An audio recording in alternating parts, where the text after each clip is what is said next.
Hello friends, स्वागत है आप सभी का हमारे चैनल कुक स्टडी में। मैं अकबर बेस्ट। इस वीडियो के माध्यम से दोस्तों आपके यहाँ पर देखिए आर्मी के लिए बहुत ही अच्छे सामान्य विज्ञान के क्वेश्चन को कराऊंगा दोस्तों। जीएस के क्वेश्चन आपके जो बार बार पूछे जाते हैं, तो इनको आप इत्मीनान से देखिएगा इस वीडियो को। और यहाँ पर देखिए दोस्तों, शुरू करने के बाद शुरू से एक दरख्वास्त भी करना चाहेंगे, यदि आपने हमारे चैनल को सब्सक्राइब नहीं किया अभी तक तो प्लीज़ हमारे चैनल को सब्सक्राइब कीजिए और बेल आइकन को प्रेस करना ना भूलिएगा दोस्तों, ताकि हमारे वीडियो की नोटिफिकेशन आपको प्रथम प्राप्त हो। तो आइए शुरू करते हैं, आराम से आप देखिएगा। देखिए दोस्तों, पहला क्वेश्चन क्या है, निम्न में से कौन सा गति का समीकरण नहीं है। आपको बताना है दोस्तों, जो आपके मोशन के इक्वेशन हैं, 3 इक्वेशन होते हैं दोस्तों, न्यूटन के द्वारा दिए गए थे। तो इनमें से कौन सा वाला इक्वेशन नहीं है आपको बताना है। v बराबर यू प्लस ए टी पहला दिया है आपको, दूसरा दिया आपका वी स्क्वायर बराबर यू स्क्वायर प्लस 2as, तीसरा आपको दिया है S equal to U T plus half A T square, फिर आपको दिया है v बराबर यू माइनस ए टी। दोस्तों यहाँ पर देखिए आपका चौथा वाला देखता है दोस्तों, v बराबर यू माइनस ए टी नहीं होता, बल्कि क्या होता है, v बराबर यू प्लस ए टी होता है। v दोस्तों आपका फाइनल वेग है, वेलोसिटी है दोस्तों आपकी n वेलोसिटी है, u आपका इनिशियल वेलोसिटी है, प्रारंभिक वेग, और ए टी दोस्तों आपका त्वरण गुणा समय होता है। वैसे यहाँ पर भी आप देख लीजिए, वही आपके हैं। इस मतलब यहाँ पर आपका होता है दोस्तों दूरी, और ए आपका त्वरण हो गया, और यहाँ पर भी दोस्तों आपका एस यहाँ पर दूरी को दिखाता है, या फिर आप कहें ऊंचाई को दोस्तों दिखाता है। अगला क्वेश्चन देखिए दोस्तों, सूर्य के प्रकाश की ऊर्जा पृथ्वी तक पहुँचती है। आपको बताना है सूर्य के प्रकाश की जो ऊर्जा है पृथ्वी तक किस प्रकार से पहुंचती है, चालन के द्वारा, संवहन के द्वारा, विकिरण के द्वारा, कोई नहीं। ये क्वेश्चन आपके बहुतायत आते हैं दोस्तों। ये आपके यहाँ पर देखिए विकिरण के द्वारा अर्थात रेडिएशन के द्वारा दोस्तों पहुंचती है। तो ऑप्शन नंबर आपका सी वाला सही हो जाएगा। कभी हो सकता है दोस्तों आपका प्रकाश की चाल पूछी जाए तो आपका होता है 3 गुणा 10⁸ मीटर प्रति सेकंड। तो ये दोस्तों निर्वात में प्रकाश की चाल होती है। अगला क्वेश्चन देखिए दोस्तों, जिस ताप पर जलवाष्प जल की नन्ही बूंदों में परिवर्तित होता है उसे क्या बोलते हैं। दोस्तों आपने देखा होगा, पहले बहुत ज़्यादा भाप होने के बाद दोस्तों दोबारा यदि तापमान कम हो जाए तो बूंदों में परिवर्तित होता है, तो इसे आप क्या बोलेंगे। इसे आप हिमांक बोलेंगे दोस्तों, क्वथनांक बोलेंगे, गलनांक बोलेंगे, ओसांक बोलेंगे। इसे आप बोलते हैं दोस्तों हिमांक, अर्थात दोस्तों एक प्रकार से दोबारा से जमने लगता है, तो आप जमने को दोस्तों हिमांक बोलते हैं। अगला क्वेश्चन देखिए दोस्तों, और जहाँ पर दोस्तों यहाँ पर देखिए भाप बनता है उसे आप क्वथनांक बोलते हैं, और जहाँ पर आपका गलता है दोस्तों उसे आप गलनांक बोलते हैं। अगला क्वेश्चन देखिए, ठंडे देशों में तालाबों के जम जाने पर भी दोस्तों मछलियाँ जीवित रहती हैं, क्यों। आपको पता होगा दोस्तों, बहुत ज़्यादा जहाँ पर ठंडा होता है तो ऊपर का पानी जम जाता है, तो नीचे तब भी मछलियाँ जीवित रहती हैं, क्यों आपको बताना है। बर्फ़ की परतों के नीचे जल का तापमान 4 डिग्री सेंटीग्रेड होता है, या फिर मछलियों को ठंड नहीं लगती, या मछलियों को आदत होती है, या कोई नहीं। इसमें यहाँ पर देखिए दोस्तों, जब आप नीचे को जाएंगे पानी में, ऊपर वाली सतह को छोड़ के दोस्तों, तो नीचे की ओर पानी का तापमान 4 डिग्री सेंटीग्रेड होता है, तो इसीलिए दोस्तों वहाँ पर मछलियाँ जीवित रहती हैं। तो ऑप्शन नंबर आपका पहला वाला सही हो जाएगा। और 4 डिग्री सेंटीग्रेड पर दोस्तों आपको पता होगा द्रव का घनत्व सर्वाधिक होता है और आयतन दोस्तों कम होता है सबसे। अगला क्वेश्चन देखिए दोस्तों, जब किसी चकली मतलब डिस्क आपकी जो होती है, चकली इस प्रकार की होती है दोस्तों, डिस्क के केंद्र पर एक वृत्ताकार छिद्र है, अर्थात दोस्तों होल है यहाँ पर एक अंदर बीच में, तो आपको बताना है कि गर्म करने पर होल में क्या प्रभाव पड़ेगा। छिद्र का व्यास कम हो जाएगा, या छिद्र का व्यास बढ़ जाएगा, या व्यास में कोई परिवर्तन नहीं होगा, या कोई नहीं। दोस्तों आपको पता होगा, जब आप धातु को गर्म करेंगे तो उससे क्या होगा दोस्तों, धातु फैलेगी। तो फैलेगी तो कहाँ को जाएगी दोस्तों, जहाँ को ये आपका छिद्र है, तो ये फैलते हुए अंदर को जाएगी, तो इससे आपका दोस्तों छिद्र सिकुड़ जाएगा और व्यास जो है कम हो जाएगा। तो ऑप्शन नंबर आपका दोस्तों पहला वाला सही हो जाएगा, छिद्र का व्यास कम हो जाएगा। अगला क्वेश्चन देखिए दोस्तों, वायु में ध्वनि की तरंगें होती हैं। वायु में दोस्तों जो आपकी ध्वनि की तरंग होती हैं, कौन से वाले रूप में होती हैं, अनुदैर्ध्य के रूप में, अनुप्रस्थ के रूप में, विद्युत चुम्बकीय, या ए और बी दोनों। ये दोस्तों यहाँ पर देखिए अनुदैर्ध्य के रूप में होती हैं, लॉन्गिट्यूडनल होती हैं दोस्तों, आपको पता होगा इस प्रकार से चलती हैं। तो ऑप्शन नंबर आपका ए वाला सही हो जाएगा। और दोस्तों आपको कभी कभी आता है कि ध्वनि की चाल कहाँ पर सर्वाधिक होती है, तो दोस्तों यहाँ पर देखिए ठोसों में सर्वाधिक होती है, उसके बाद द्रव में, उसके बाद वायु में। और वायु में दोस्तों यहाँ पर देखिए लगभग 332 से लेकर 34 तक दोस्तों मीटर प्रति सेकंड चाल होती है। अगला क्वेश्चन देखिए दोस्तों, जल का क्वथनांक 100 डिग्री, तो इसका मान फ़ारेनहाइट में क्या होगा। दोस्तों यहाँ पर देखिए बहुत ही अच्छा क्वेश्चन आता है एक आपका तापमान में कन्वर्जन का। यदि आपको देखिए तापमान डिग्री में दिया है तो आपको फ़ारेनहाइट में बताना है। फ़ारेनहाइट भी दोस्तों तापमान का पैमाना होता है। तो इसमें देखिए कैसे आप बदलते हैं दोस्तों, आपका होता है C-0/100, आप नोट कर लेंगे, बराबर F-32 32/180। यहाँ पर देखिए दोस्तों जो आपका सेल्सियस पैमाना होता है उसमें आपके 100 खाने होते हैं, तो इसलिए आप बट्टा 100 करते हैं। और यहाँ पर देखिए दोस्तों आपके 180 खाने होते हैं, तो इसलिए आप 180 करते हैं। और यहाँ पर आप 0 देखेंगे और यहाँ पर आप 32 देखेंगे, क्योंकि 0 दोस्तों आपका इनिशियल टेम्परेचर होता है और यहाँ पर आपका 32 होता है।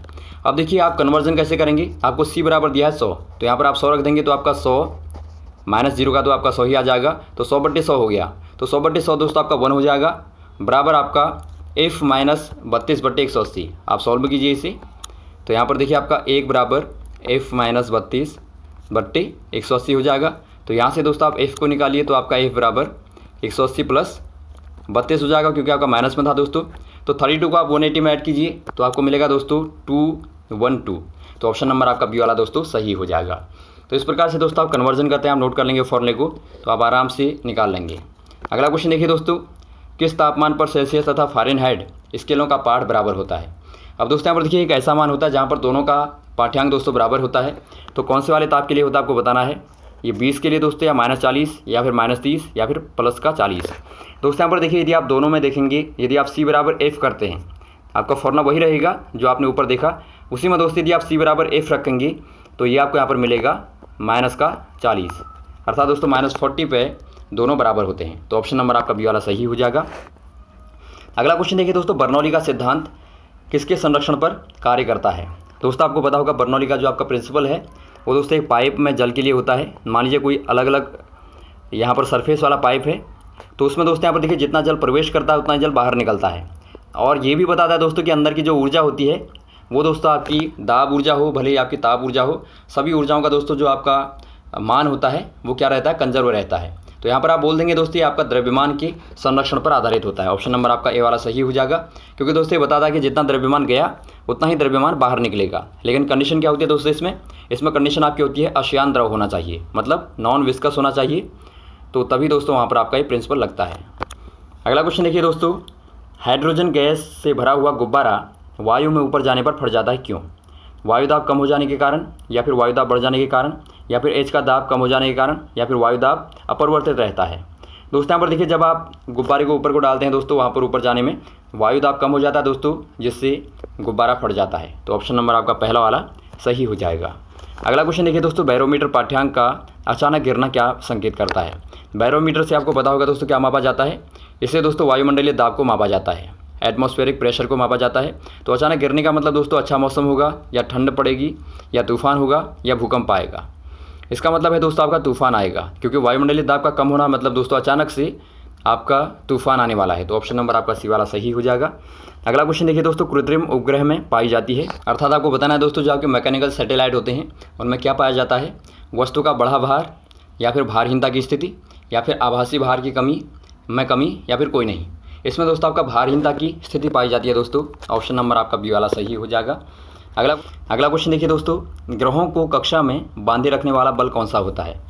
दोस्तों देखिए ग्रहों में जो आपके ग्रह घूमते हैं दोस्तों कक्षाओं में, इनको यहाँ पर बांधे रखने वाला बल कौन सा होता है।